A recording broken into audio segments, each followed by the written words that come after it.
In this video, we'll be discussing which option is better, the spousal visa or the fiancé visa. Because as a couple or as partners who are planning to get married or are planning to have a life together later in life, I know probably this is your number one question that is kind of going through your minds as you try to make a decision, especially when you're 2 worlds apart and you're trying to make a decision that fits best your situation, especially if you have children involved or you have prior marriages involved or something like that, So in this video, I'm going to kind of take you through the process that will enable you to make the best decision that fits into your situation. Kindly try and fit it into your situation and make it work so that you are able to be happy together thereafter. So I pray that this information will be of help to anybody needing this. And thank you, Jesus. Thank you, Jesus. Yeah. Oh.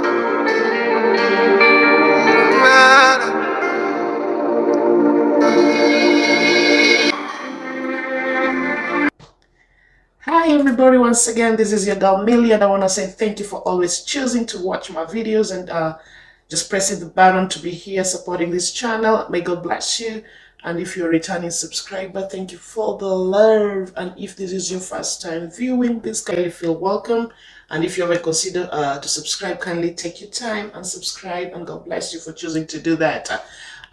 For the reason why we're here today we're going to talk about visas. Once again, guys, I'm talking about visa being one of the beneficiaries of the process of how to get through with the process with immigration here in the US. It's one of the things that is heavy in my heart that I feel like I should just share and help any couple or any person who is going through the same process that I went through and just make it easier for them looking for information instead of jumping everywhere. Through this video, you'll just be able to get what you're looking for. So in this video today, we'll be discussing which option is better, the K1 visa, which commonly known as Fiancé visa, or the Spousal Visa, which is commonly known as CR1 visa. Which one is the better option? Depending on your situation and circumstances, as I've always said on my previous videos, stories are different, immigration stories are different. No story is similar to the other, but kinda we give a skeleton of something that kinda works to everybody has to kind of go through the same process in a way. So I'm here to share my view on how I went through the process concerning my spousal visa. Then I compare it with the K1 visa. Then we decide or we just conclude which one is the better option or which one is the best option. So because I've already shared before about the spousal visa, which commonly known as a CR1 visa, CR1 visa, spousal visa. Today I'm not going to go into details about that. If you missed and you want to know more about it, I have a video concerning that. Please check it out. But today I'm going to just kind of give an example or kind of go into details a little bit about the spousal, about the K1s, the fiancé visa. Damn, I'm going to go a little bit in concerning the fiancé visa. Then we can just conclude and see which one is the best.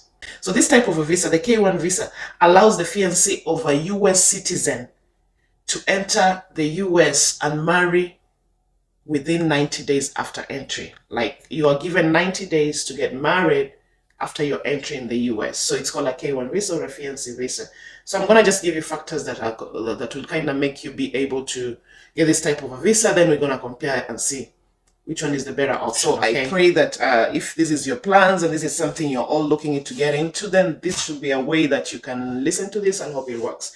So things or requirements or things, the factors that you need to consider if you want to choose this type of a visa. First, look at your situation and see if these factors or these requirements fit in or you already fit into this. So number one, you have to be engaged to a US citizen, meaning the petitioner has to be, it's a must. The petitioner has to be a US citizen. So this kind of a visa that is given if you engage to a US citizen. So that is requirement or factor number one that plays into you being qualified for this type of a visa.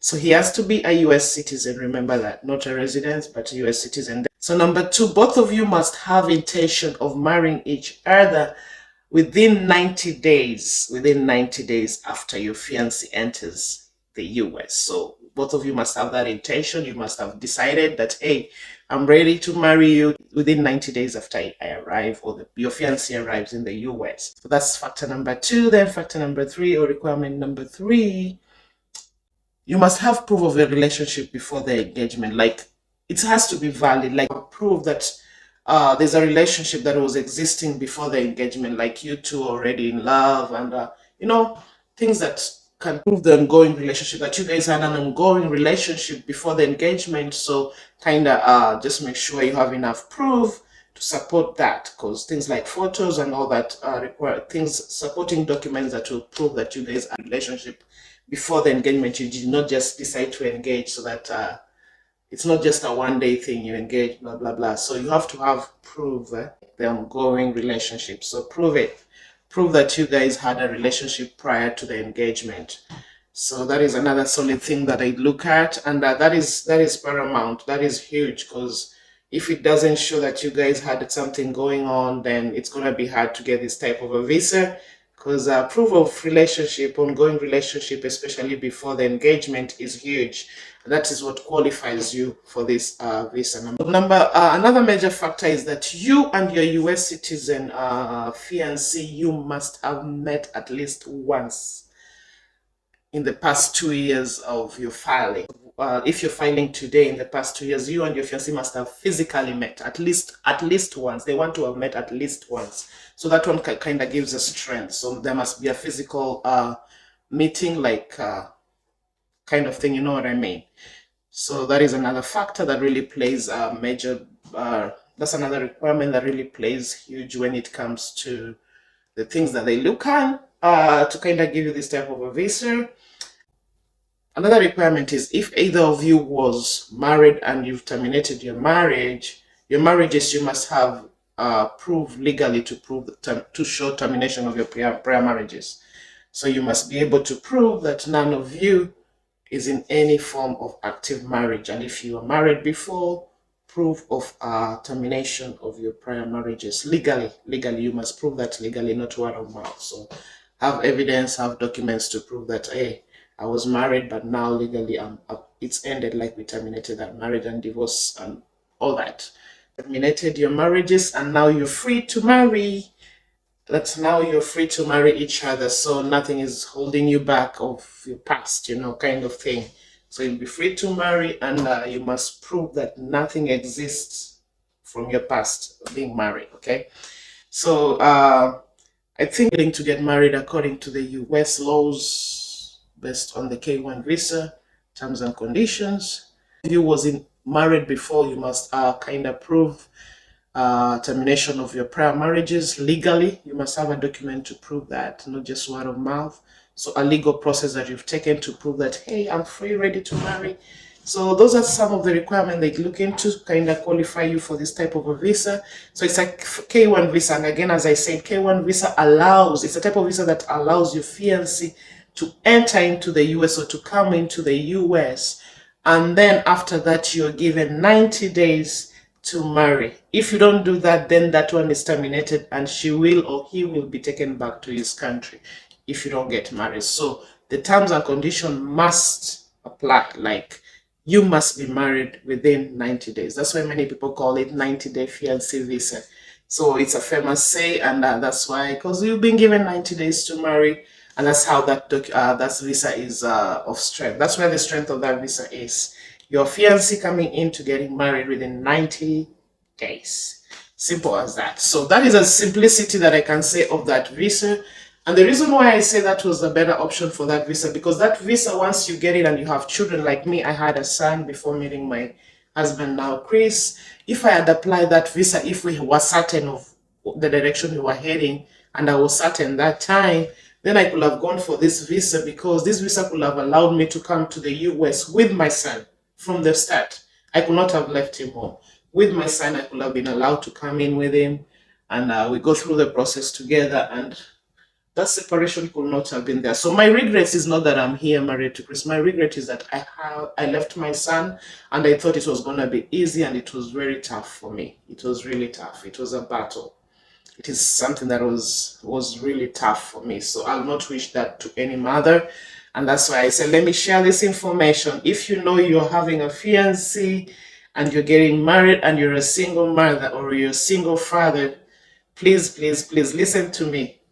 If you know that you're gonna opt to come to the US and have a life together here, then I'll kindly advise you. Back then, back then, because COVID has just changed the whole situation. But back then, I could have said that kindly K1 visa could have been the best option. It was shorter, it was faster, and it could allow you to come in with your son or your daughter or your whatever dependent you have, you know. It was faster than before COVID, but COVID has just come and changed the whole situation. As I hear right now, both K1 visa and spousal visa, the time period is kind of the same. So it's not something that I can advise right now to say that K1 visa is the better option, because to me back then, because it was before COVID, it was my better option. I could have gone for K1 visa. But now after COVID, oh my God, after COVID, things have changed, and for individuals to be able for both of you to be able, for individuals to be able to be together after 2022 or 2020, either even if you're processing the K1 visa or you're processing the spousal visa, I think the time period, the wait time is just kind of the same. They say 15 to 18 months, plus or minus for both of them. And again, the country you're filing from is also playing a big factor, because some countries have a lot of backlog. Some countries, I can use it, many countries. So you can't really say that, hey, this is the time period, because some countries have longer waiting period and some countries have shorter waiting periods. So COVID kind of played a major role to not kind of put a whole, like, be certain. Like, we can't be so certain about the period, the time frame. The time frame after COVID, everything was just thrown all over. And so your country can be a factor affecting your process because of the backlog of COVID and the wait period and all that, you know. Your case situation is also another factor, because if you have children like me, I had a child, I can't compare it with somebody who is just single and all that. So our check, my background check and my child and everything process, the case process, the administration process is different compared to you who is just single, ready to make, you know, kind of thing. So when I say that situations are different, this is what I always mean. We give a skeleton, but always try and fit into your situation. If you had prior marriages also, the administration process will be different, because you see, they have to go do background check and just be sure whatever you submitted is legit, you know, it's legit and it's true. You're not just faking nothing, you know. So if somebody was married, you are not married, you have a child, you have no child, you know, things like that. So you're in a different country. I'm from Kenya, somebody else is from Mexico, or you're from India, or you're from Philippines, you know, things like that. You're from Nigeria. So the embassies there in different countries also have their way, their time period. The time factor is something right now we can't really put our finger into after COVID.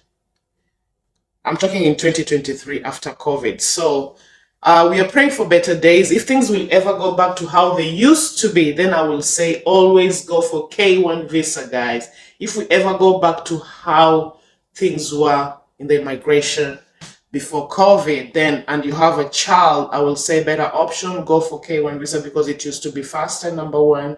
Number two, it allows you to move with your child. You don't need to leave your child. And number three, you join with your partner faster than as in the opportunity of you being together physically, the time frame is shortened because it's faster, and you'll be able to be together while you do the whole process, you know. So that's why I say K1 visa is kind of better to me. That's why I mentioned and said that time in that. So I had to do a video to explain that, and that's why I'm doing it today. As Millie Sego, I say K1 visa was a better option for me at that time before COVID, because according to my situation with my child, then that was my better option. But now after COVID, I understand the time frame is just the same.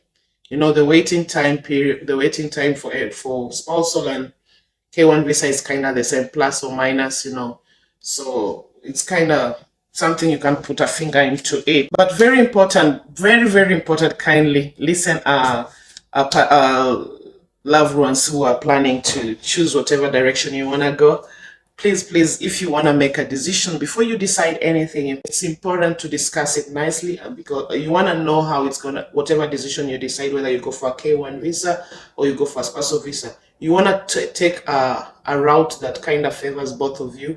whatever you make any decision, it's important to understand how your choice will affect you, both you and your partner. Okay.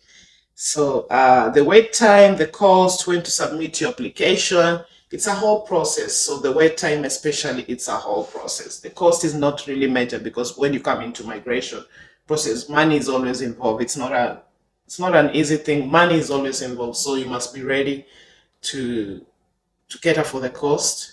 But as I hear, fiancé visa is usually cheaper compared to the fiancé visa is cheaper compared to the spousal visa. But remember, after you enter the US and you're already married, then you'll have to do something called change of status that I did. So you have to do a change of status, adjustment of status, which is also costly. So it's kind of there the same.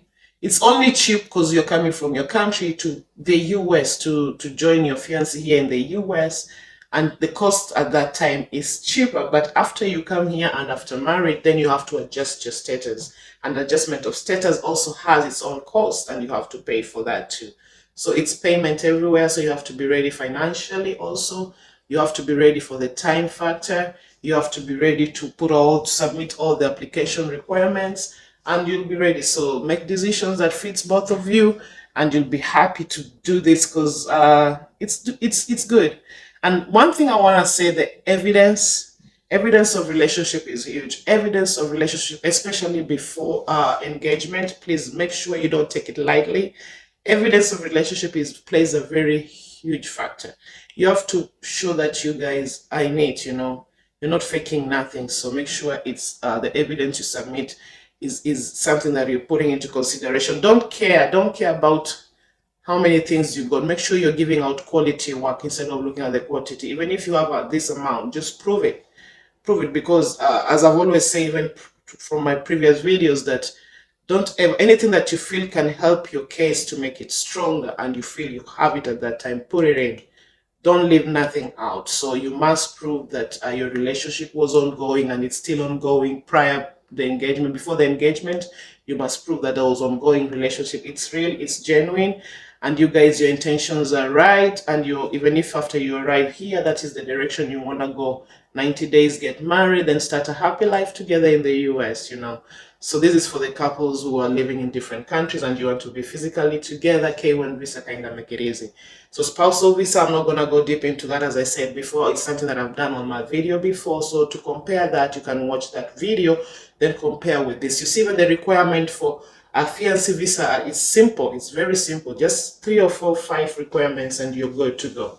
As long as he's a US citizen, as long as you guys have been physically together, as long as you're ready to go by the laws of the US in concerning marriage.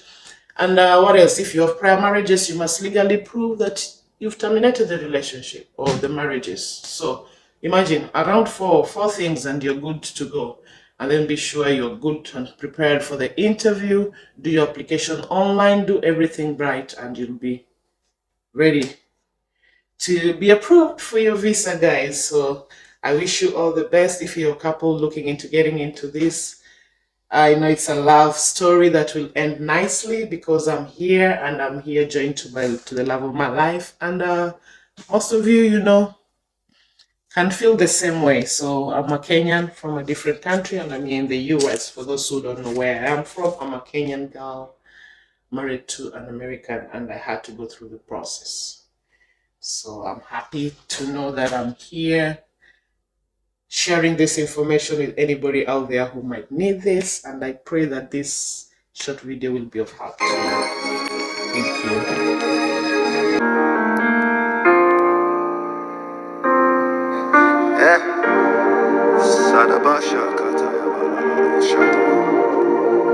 Thank you, Jesus.